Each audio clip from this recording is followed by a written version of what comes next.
Hello. Do you like things hard? Do you think that modern games are too fluffy? Do you much prefer dark fantasy running on Windows XP to racing cute horse girls on your phone? Do you believe that adding difficulty options should be punishable by drone strike? Then what you need is a FromSoft title. But perhaps the sweeping world and lore with questionable cohesion is a bit too much for you. Maybe you need something a little more digestible, a little more bite-size, a bit more... Holy fuck, what was that? What? Oh my god! Oh my god! He fucking...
Elden Ring Nightreign is the newest title in the Souls Ring Born Dies Twice series. Instead of a multi-hour tromp through difficult bosses and sprawling dungeons, Nightreign goes for more of a domestic terrorism approach to gaming.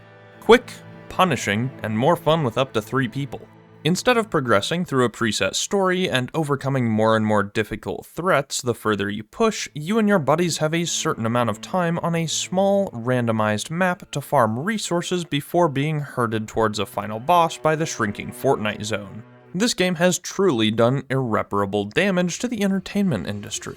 The game is designed around 3-player parties, and anything less than that will only give you a tiny part of the experience. And guys, you're not gonna believe this. FromSoft made a game where multiplayer joining is easy. You just have to invite people through Steam. No more soapstone and password shenanigans. I'm so glad that FromSoft is showing us what gaming will be like in the far-off year of 2007. So, grab your friends and select a boss. You'll start out with only one option, but once you manage to flashbang your dog, you'll be able to fight any other boss in any order you like. Except the final one. Mr. Nightlord himself only shows up after you beat a certain amount of other bosses.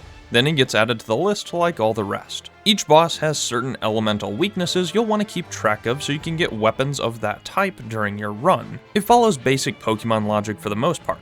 Bugs are weak to fire, jellyfish are weak to electricity, horses are weak to lightning, and dogs are weak to God. Once you decide which boss is going to put your group of friends in the dirt, you'll all get to select your characters. Nightreign isn't like other FromSoft games, where you have to make a character and build their stats from the ground up. Instead, you have preset classes to choose from. There's not too many of them, so let's go through the list to see what you find most interesting. That's right, I'm talking to you. I see you, John. Stop playing Uma Musume on your phone. Every character has 3 abilities, a passive, a skill, and an art. Passives are self-explanatory. You don't activate them, they're just working in the background from the very start. Your skill is your character's bread and butter, an ability you use after a short cooldown time, usually anywhere from 5 to 20 seconds depending on who you're playing. Your art is your big ultimate ability, usually requiring you to deal or take damage in order to charge it, and it has a flashy effect with a lot of iframes and usually a lot of damage. So, without further ado, here are your options.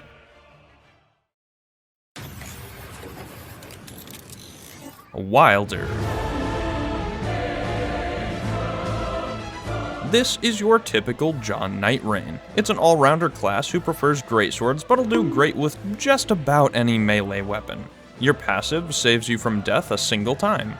That's it, it's just a freebie. Your skill is a grappling hook that's fantastic for repositioning or getting directly under the boss's feet.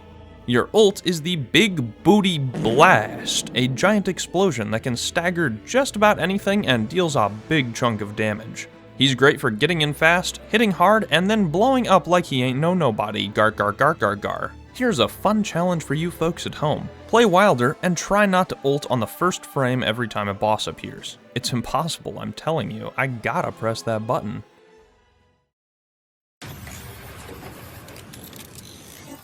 Guardian.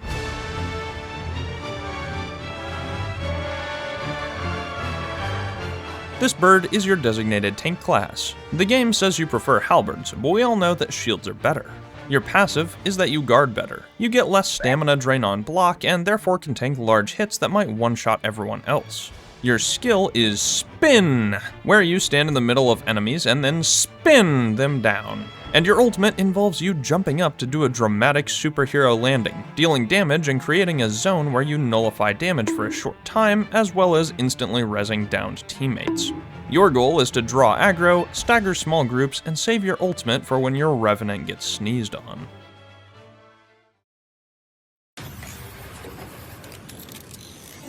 Iron Eye.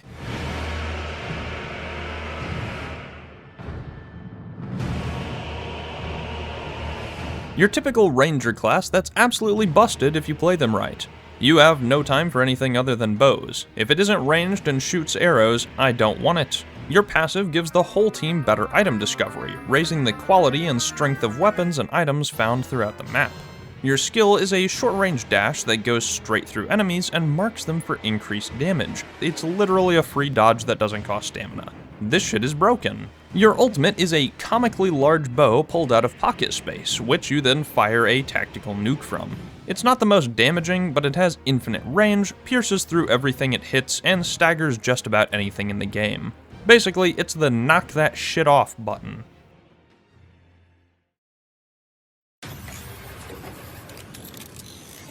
Duchess.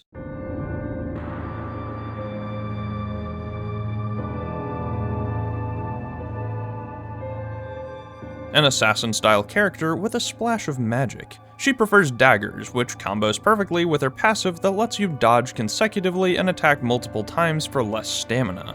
She deals very little damage, but very quickly, which is where your skill comes into play. It allows you to repeat the last 3 seconds of damage applied to enemies, including any status buildups or effects applied in that time.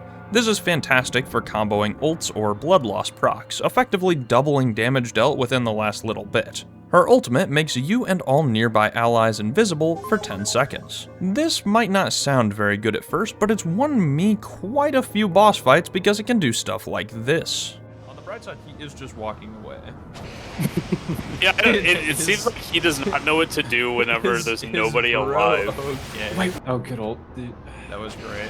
Watch him just John, walk yeah, away. just walk into the distance. I love the way. Watch those wrist rockets. Joe Biden-ass boss. Dude is off the clock out of there. Oh, he's on his smoke break. He's got a job to do. I think it's you, Jacob. I think you're the only one he gives a shit about. We just get caught in the crossfire. I mean, look at how bloody I am. Like, damn. There he is. Frames, motherfucker! It's your smoke break. Get out of here. Oh shit! Oh my god! Mr. President, you have a speech to Mandate the lands heads. Okay, I have my whole. Dude, Dude. I feel like as manager, I get to just tell him to go take a break.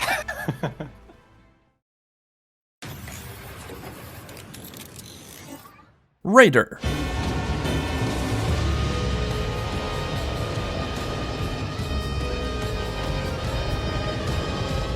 Grug hit real hard.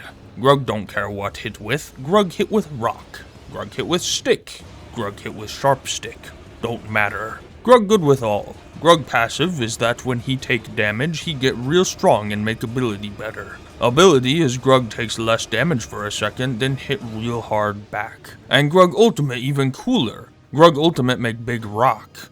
Big Rock hurt bad guy real bad when Grug make it, and then it make Grug and teammate stronger.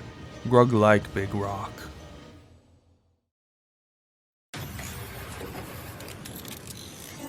Revenant.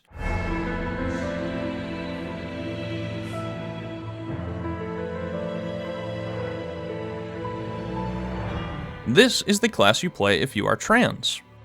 This is my favorite class in the game. The Revenant doesn't have a weapon preference, but if you're not using colossal swords, you're doing it wrong. Your passive is that you sometimes get to raise enemies you kill, summoning them for a short time to fight by your side. Your ability allows you to pick a member of your family to summon. There are 3 members, but you can only have one out at once, and if they die, they'll go on a short cooldown before you can summon them again. Helen is a quick rapier wielder, Frederick is a slow heavy hitter, and Sebastian is stationary. But like, look at him. How could you say no to that face? Your ultimate makes you and nearby allies immortal for a short time, including your summons. Damage that would normally be lethal instead brings you to 1 HP, and it instantly resurrects downed allies. It also enhances your family to use more powerful attacks for a short time, which means Sebastian can use fucking Hyper Beam.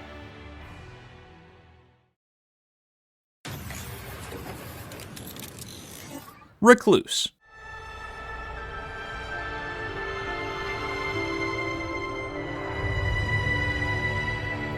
Your typical caster. She doesn't have any weapon preferences, but you'll be using staves and seals. She loves magic, and her passive lets you see elemental residue that you can use for her skill. Speaking of which, her skill allows you to capture that element. You can store 3 elements at a time, and then the 4th cast will create an effect based on what affinities you have stored. It does...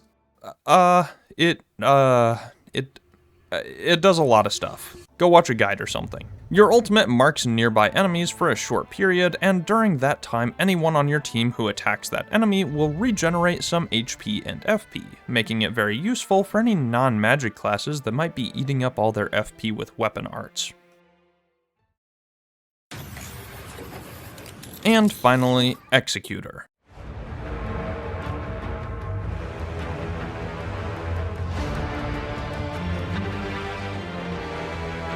A fedora-tipping samurai who loves katanas and thinks the best FromSoft game is Sekiro. I didn't say they were wrong, it's just what they think. Your passive gives you a stat boost for a short time after recovering from a status ailment. So go ahead, get poisoned, I believe in you. Your skill is that you decide to turn off the game and play Sekiro instead, drawing a blade that can deflect just about any basic attack. Parry enough damage and you'll charge up a cool dash attack, so just don't fuck up. Your ultimate reveals every katana wielder's true form, a furry. It gives you heavy damage negation and heals you, as well as dealing a big chunk of damage if you can land your slow attacks.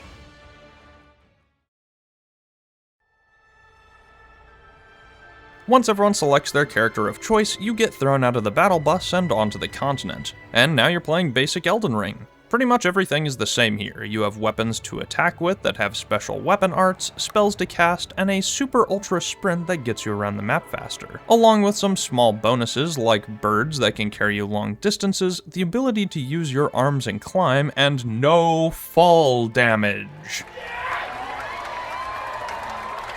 But how do you fight that Night Lord you selected? Well, your first step is to survive. Each Nightreign run consists of 3 days. For the first 2 days, you have a certain amount of time to run around farming enemies and looting treasure before you're pushed to a small area by the big fortnight storm. At the very end of each day, you'll face off against a big boss with your team, usually taken from a random pool, and if you win, you get to progress to the next day. After you do this twice, you'll enter Day 3. Unlike the others, Day 3 doesn't have a time limit, instead bringing you to a final arena where you fight the Night Lord. But we're not quite there yet. First, we should get some equipment. Remember when you selected the Night Lord, it told you what it was weak to? You're going to want to be searching for weapons that deal that affinity to make the fight a lot easier. Not only that, you'll notice that you've got 6 inventory slots for weapons. Who could possibly need that many? Well, it's actually pretty important that you fill these up. Almost every weapon you'll find on your journey comes with some specific passive buffs, usually stat increases of some sort. These can help protect you, get you better items, and even let you deal bonus damage, so keep an eye out for useful stats that you might be using often. And when in doubt, grab everything within reach. If you pop open your map, you'll be able to see the entire continent. Not only does it show you how close the Fortnite storm is, it'll also show a bunch of areas of interest. Churches contain more charges for your flask, allowing you to heal more times. They're very useful and usually have some solid loot as well, so you're going to want to hit quite a few of these. Camps will be your main source of loot. Each camp on the map has either a specific affinity, or if it doesn't have one, it's generic. It could be anything. These camps are more likely to have drops that deal that type of damage, so for example, if you're fighting the bugs, you'll want to prioritize fire camps, while if you're fighting the dog, you're going to want the power of Christ on your side. Not only do they have solid weapons for you to use, they're full of crates and chests with other generic items and consumables, granting powerful temporary effects like better stamina regeneration or a buff to the amount of runes you get from killing enemies. Speaking of which, there are sites of grace scattered all over, and more appear when you defeat bosses or clear camps, and this is where you spend your runes to level up. Unlike Elden Ring, where resting here respawns enemies and allows you to level specific stats, just being near one of these graces heals you, refills your flask, and allows you to level up at the touch of a button. You don't get to decide what stats go up when you level, it's just preset depending on your character. That doesn't mean that levels are bad though. These stats are incredibly important, and the game gets a whole lot easier if you manage to hit the max of 15 before taking on the final boss. There are also caves, twisting paths found throughout the continent that drop smithing stones, allowing you to improve weapons you find, and Everjails, small boss fights that can only be activated with a stone sword key, which in turn can drop from chests and specific areas. There are also strong enemies roaming the map, usually a boss of some sort, that give you a big reward if you manage to beat them. Finally, there are the bird trees I talked about earlier that carry you long distances, and spirit springs that allow you to super jump, usually placed in areas to let you bypass climbing an entire mountain. Of course, not everything is visible on your map. There are tons of hidden oddities scattered everywhere in the lands between, like treasure chests or small interactables that give you bonuses, such as healing you or curing any status ailments. The ultimate currency in Nightreign is time, and once you get into the swing of it, you'll realize that the main objective is to always be doing something. Since you have limited time before the storm pushes you to one area, you always need to have an objective in mind. Planning on the fly is what separates a doomed run from a god run, and you'll begin to recognize what can be done and when. Say, for example, we need some fire weapons, and a smithing stone to level those weapons up. Well, we could run to 2 different fire camps across the map, but that would waste a ton of time, resulting in only 2 bosses fought for basically the entire day. Instead, let's go to a fire camp, hit a church along the way, fight an Everjail on the path, and then take a cave to get that smithing stone and pop out right next to another camp that we can farm. Along the way, be sure to hit any treasure beetles or field bosses for some extra rewards. Being able to weave a path through the continent that uses time as efficiently as possible is the main skill gap in this game, and playing with someone who knows how to do this and is able to make suggestions to help is going to be way more fun than the revenant that keeps trying to solo the center castle. Please give it up, bro. You might think that splitting up would be the most effective strategy since everyone on your team shares runes, but while it can sometimes be helpful, the game is clearly designed to keep all the players in the same place. Bosses have huge health pools, and honestly the runes for beating one are often outweighed by the other reward, boss orbs. Each time you beat a boss, whether it's clearing a camp or the nightly fight, they drop a reward orb. Interacting with it gives each player a selection of 3 bonuses that they can take, randomized for everyone and often containing powerful weapons, stat boosts, bonus runes, or additional effects like stronger crits or magic casting automatically. Sudden enemy death upon attacks? I sleep. Stamina regeneration +4? Real shit. You're going to want to interact with as many of these orbs as you can, so splitting up to take on bosses usually isn't as effective in this regard either. 3 people can melt a boss in seconds to then move on to the next together, and this way you don't need to run in the opposite direction your team wants to go in order to grab an orb someone else just got. Chaining and stacking these buffs is where the true strength of builds comes from, as well as, you know, getting good, as the Dark Souls fans say. And by that I mean learning a boss's moveset. It's usually a good idea to prioritize specific places on the map where you can get a lot of orbs in a small amount of time, such as the center castle, or if you're looking for something a bit more challenging but also far more rewarding, maybe you want to look toward the Shifting Earth. Shifting Earth is an event that has a small chance to occur every time you defeat a Night Lord and always changes the map in some way. There are 4 in the game right now, and if you're brave enough to take on the tough enemies found in each area, you can get some very powerful unique rewards. The crater rends a massive gaping chasm that appears in the northern center of the map. If you can make it all the way to the underground temple hidden beneath, you'll get to upgrade any weapon to legendary tier, significantly boosting its stats. The mountaintop pushes high snowy peaks into the clouds in the northwest. Reaching the highest point will grant you the favor of the mountaintop, having the frost damage and frost buildup you take. Not only that, but if you frostbite nearby enemies, you'll get a temporary boost to your attack. The rotted woods spread scarlet rot to the southeast, constantly building up on you while you're in the area. But if you manage to survive the poisonous environment, you'll be granted the favor of the forest, nullifying scarlet rot entirely and increasing your maximum HP. For the rest of the run, you'll also recover a bit of health whenever you attack right after being damaged. And finally, Nocleteo, the Shrouded City.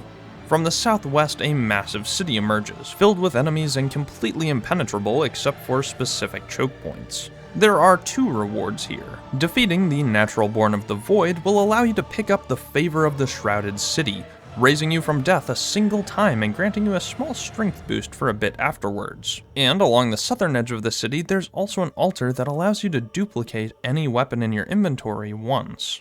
Each of these zones are quite difficult in their own right, and you'd better be prepared to face them if you want those game-changing effects. However, even if you aren't going for the treasure, the areas are absolutely worth exploring. Each one is filled with strong enemies and bosses that you can farm for levels and boss orbs. The cool unique stuff is really just icing on the cake. Alternatively, it's entirely possible you get your ass beat and die here. Speaking of which, we need to talk about everyone's favorite part of FromSoft games. Inevitably, someone in your party is going to have their health hit 0 during an expedition. It's never ever me though, it's simply not my fault, I'm too good. But if someone does go down, don't worry, it's not an instant game over. Unlike most FromSoft games, you can be saved. Whenever someone goes down, they'll be put into a wounded state, only able to slowly crawl across the ground. From there, your teammates have a limited amount of time to get you back on your feet. A circle of purple segments will appear above your character, and they need to deal a certain amount of damage to get you up. That's right, baby, this greatsword deals healing damage. The more you go down, the more segments you'll have, and the more damage is needed before you're revived. Not only that, but the outer circle around your damage acts as a timer. If it hits 0 before they can beat the fuck out of you, you'll die for real. The purple portions also refill if you don't take damage for a short time, meaning that if they want to get you back up, they've got to do it fast. If you do actually die, I have no idea what happens because I've never done it. I'm too good and skillful. But I heard from a friend that you lose a level as well as all the runes you were holding. Then you respawn at a nearby safe location and need to run to collect them if you want that level back. But if you're fighting a boss at the end of the day or a Night Lord, these rules change a bit. After all, the final fight would be pretty boring if you could infinitely respawn and jump him. In these situations, you don't have a timer for your resurrection. Instead, you'll sit right there on the ground until one of your teammates decides to come and get you. If you all go down at once, that's it. Game over. The damage needed to revive you still goes up in the same way each time you get downed, and when you have a giant boss hitting the entire arena every few seconds, it can be hard to get someone back up before their purple juice starts refilling. If you're too careless, you can easily get to the point where it's nearly impossible to revive you. But that begs the question, how can you make your character stronger? Sure, you've got bosses and orbs and weapons and arts and all kinds of stuff to randomly come across on your runs, but is everything randomly decided? Does your victory rely entirely on re-rolling until you get good drops? No. I'm sure some people are out there doing final boss victories at level 1 with starting equipment, but if you're a sane, normal human being, then there are ways to make your character stronger from the very start.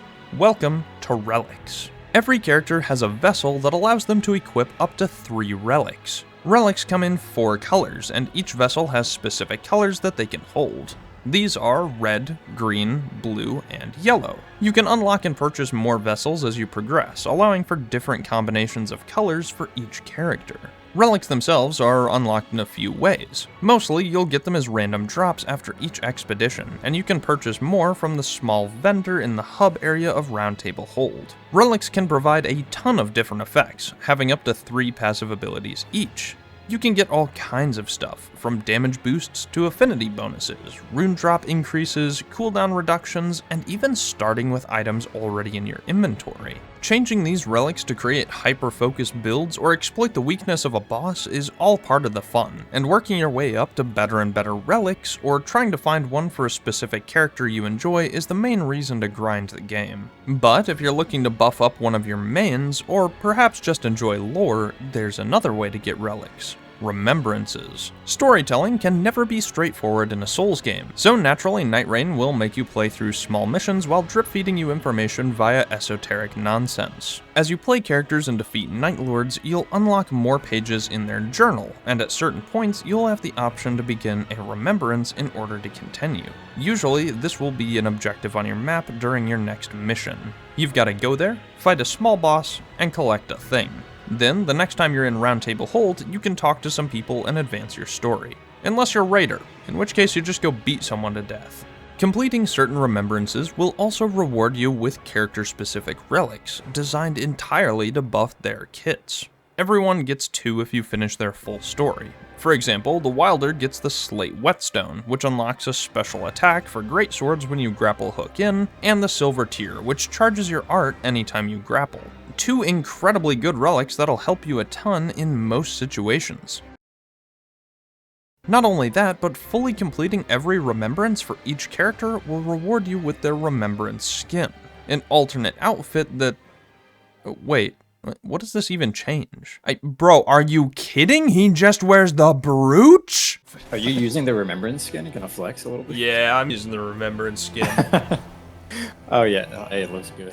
Speaking of skins, most of them are really good. Most of the remembrance are pretty boring, but you've also got options for almost every character that act as callbacks to other games or are just really sick palette swaps.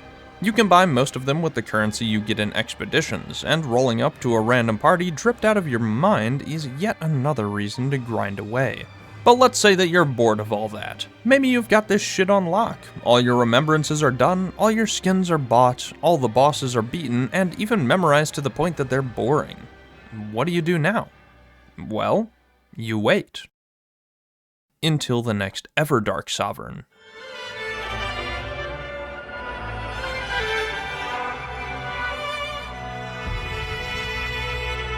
Everdark Sovereigns are rotating, limited-time events where you can fight enhanced bosses from Nightreign. These are the same fights as in the base game, but the catch is that the boss now starts in their normal second phase, and have an all-new, far more powerful third phase once you get them low enough. They made the fucking dragon go Ultra Instinct, help!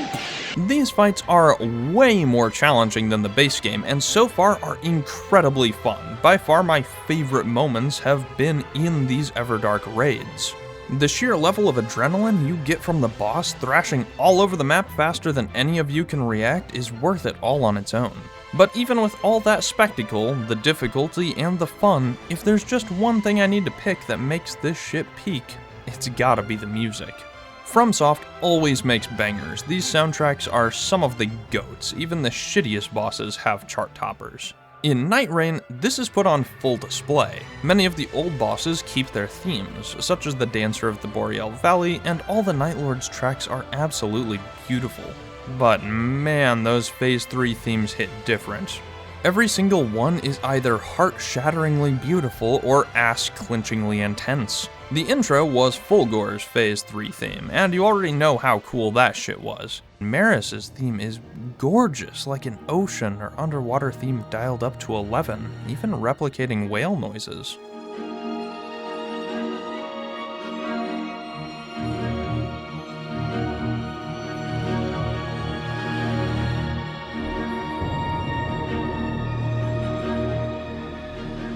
Libra's theme sounds like Satan himself is on your heels, which honestly isn't far from the truth. The rising pitch and sheer chaos gives an incredible satanic vibe complete with chanting and whispering.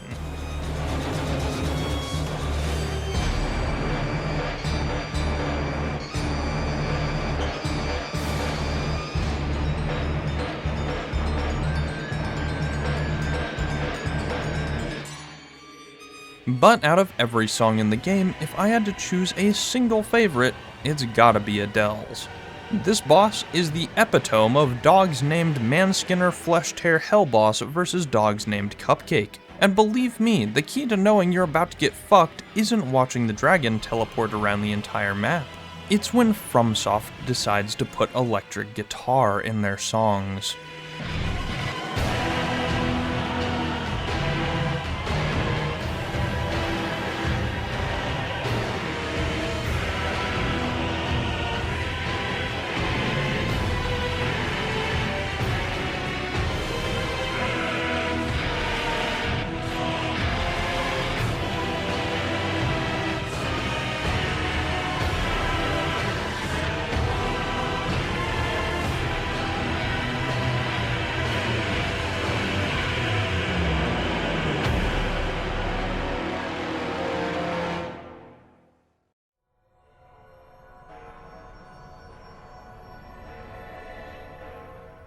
The music is truly a masterpiece, and every single track tells a little bit of the boss's story. If this game ever gets DLC, I'm gonna shoot ropes for the new boss themes. Anyway, what were we talking about? Oh right, the Everdark Sovereigns. Sorry, I got distracted by fucking art. If you actually manage to take down one of these behemoths, you'll be rewarded with Sovereign Sigils. These are a unique currency that you can use to purchase absolutely insane rewards, like unique chalices, powerful relics specialized for characters and playstyles, multiple skins, and you can even force shifts in the earth. No more waiting for RNG to decide when you get one. Defeating an Everdark Sovereign also adds their respective relic to the shop. Defeating normal bosses in Nightreign will reward you with a unique relic that's pretty powerful. For example, defeating the world's friendliest pitbull gives the Knight of the Baron relic, which makes your critical hits deal way more damage, slightly fills your art gauge, and boosts your stamina for a bit afterwards. The Everdark Sovereigns will instead give you a more powerful or slightly tweaked version of their base relic. The Dark Knight of the Baron instead gives you even more powerful crits, and whenever you crit, you gain runes, which is very sick, especially if you combine them in a single build. The Everdark Sovereigns are on a timed rotation, so be sure to check back every once in a while to see if there's a boss that you really want the relic from. All in all, Elden Ring Nightreign is pretty incredible. It might not have the sweeping lore and long curated experience most FromSoft games provide, but it makes up for that by being extremely quick and entertaining. It might sound like it can get repetitive, but with the number of characters, bosses, and builds you can create, as well as other elements that change like shifting earth and your relics, every run can be played in an entirely different way. The boss designs are fun and super fucking sick, and nothing feels too annoying or broken. Enemies can be tough, but that's kind of the point. And learning a moveset to finally beat a boss with a bunch of friends is incredibly rewarding. It's fun and a great game to hop on after work to play a couple rounds. I'm excited to see what other bosses we get, as I'm sure FromSoft will be expanding the content more, and the Everdark bosses are some of my favorite fights in any Souls game ever. It might not be everyone's cup of tea due to the breakneck pace and much less streamlined areas, but I think if you want that Elden Ring fix without playing a multi-hour game, Nightreign is perfect for you. It's $40, so it's even cheaper than other games in the series to compensate for less content. It's a ton of fun, and I highly recommend that you go give it a shot. Hey, no! Fuck no, not again, dude, I cannot fucking believe